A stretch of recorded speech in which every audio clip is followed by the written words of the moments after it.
Help me reach 1,000 subscribes. Support the video with a like and leave your thoughts in the comments. I read every comment. Thanks. I never thought a party could feel like a battlefield, but that night proved me wrong.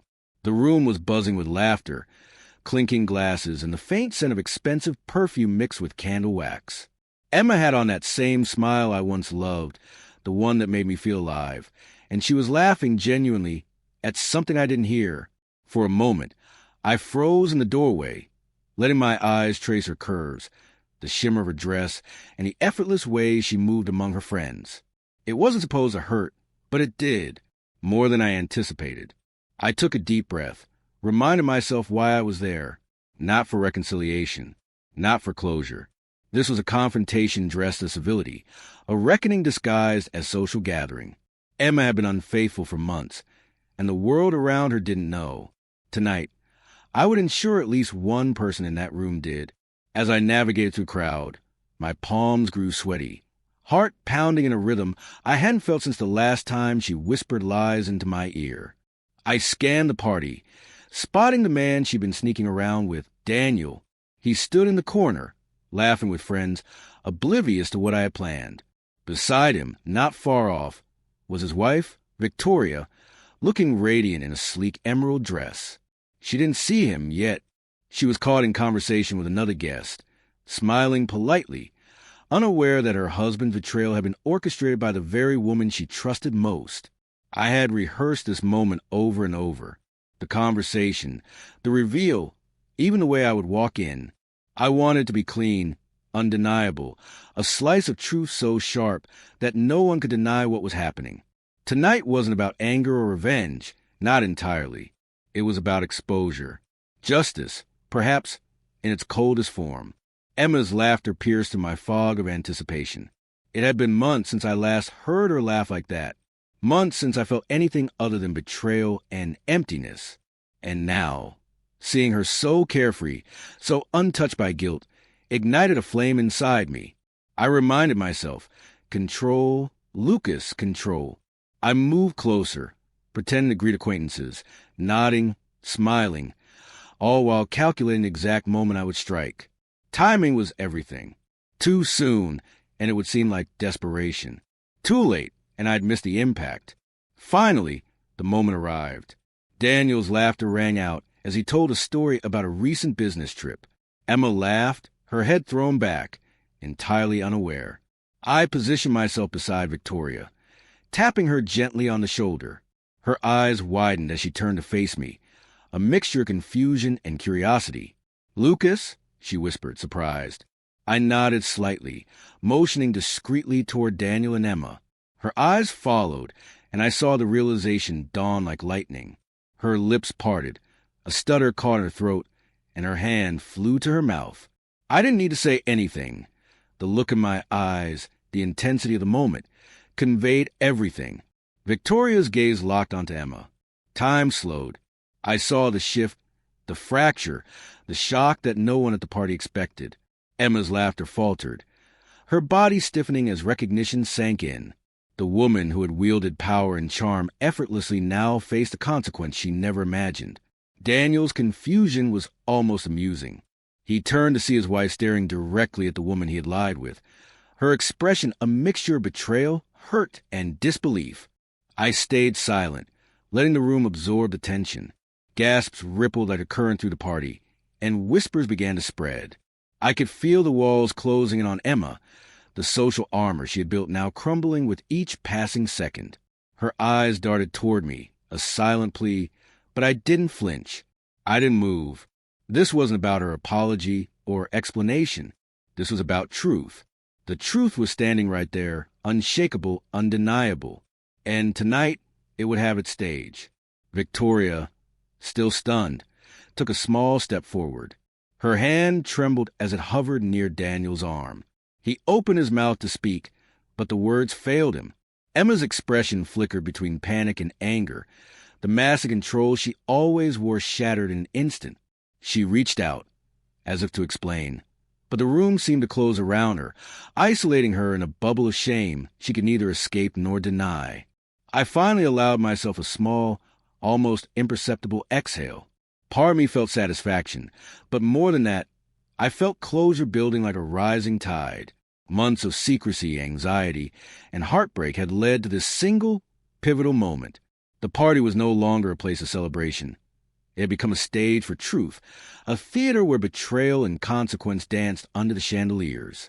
Emma's eyes met mine again, and for a brief instant, the arrogance and amusement that once defined her vanished. What replaced was raw, unfiltered shock. She had no words, no defense, no witty smile to mask her fear. The impact was complete, and in that moment, I knew the story wasn't over. But the first act, the reveal, the confrontation, the unveiling was done. Tonight, the laughter had ended, replaced by the quiet hum of realization that no one present would ever forget. The room had fallen silent after that first wave of shock, but the tension didn't fade. It thickened. Daniel's face drained of color, his smile nowhere to be found. Emma's eyes darted wildly, looking for allies among the guests, but everyone had turned their attention to the scene unfolding. Whispers and murmurs rippled like wildfire, punctuated by a few incredulous gasps. I stayed where I was, observing, letting the truth speak louder than any words I could offer. Victoria's hand finally landed on Daniel's arm, a gentle but firm hold. Her gaze didn't waver from Emma's. "I need to know everything," she said quietly, yet the weight in her voice made the room lean in. Daniel opened his mouth, but the words sounded hollow, rehearsed, pitiful. He stumbled through half-hearted excuses, his eyes flickering between me and the woman he had betrayed. Emma tried to speak over him, her voice cracking. "It's not what you think." But no one believed her. The laughter had gone. The illusion had shattered. I took a slow step forward. "It is exactly what you think," I said calmly. The simplicity of my words seemed to anchor the chaos. The room absorbed the statement, the silence stretching longer than any sentence could. Emma's hands trembled at her sides, and I noticed the tension in her shoulders. The arrogance, the charm, all vanished. She had always controlled the narrative, manipulated perception, but now there was no narrative left, only truth. Victoria's expression hardened, but there was a flicker of sadness in her eyes, the kind that comes from realizing betrayal can strike anyone, even the ones who least deserve it. "Why?" she asked softly, almost to herself. The question wasn't aimed at me. It wasn't aimed at Daniel. It was a question that hung in the air for everyone to feel. Why do people betray the ones who trust them most? Emma opened her mouth, but no sound came out. Her mind scrambled for a way to repair, explain, or excuse, but every option fell hollow. Months of deceit had left cracks too wide to fill. The party, once a playground for socializing, had turned into a mirror, reflecting the true faces of everyone in that room. Daniel shifted uncomfortably. I didn't mean for it to happen," he stammered, but the words carried no weight. Victoria's hand tightened on his arm, and her stare was icy now, deliberate. She didn't need my words. She had witnessed a betrayal herself, seen the connections, the glances, the hidden meetings. Emma had made her own choices, and now the consequences were unavoidable.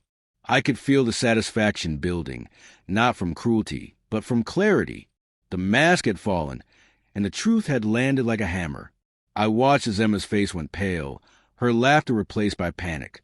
She had counted on her charm, on the unawareness of those around her, but her strategy had failed spectacularly. The world she had curated to hide her deceit was collapsing around her. Victoria's voice cut through the tension like steel. "You've hurt me. You've hurt everyone who trusted you, and I won't let that go unnoticed." There was no shouting, no theatrics, only a cold, unwavering authority. Emma's lips parted, but only to gasp, unable to form words. Daniel's shoulders slumped as the reality sank in. The wife he betrayed was fully aware, and the consequences were immediate. For the first time, Emma's carefully constructed persona cracked completely. She shifted from panic to desperation, reaching toward me as if I could undo the exposure. "Lucas, please," she cried, but the room's attention had moved beyond her, and her words echoed empty. I didn't step closer. I didn't intervene. The justice of the moment was not mine to grant. It was the truth itself that had the final say.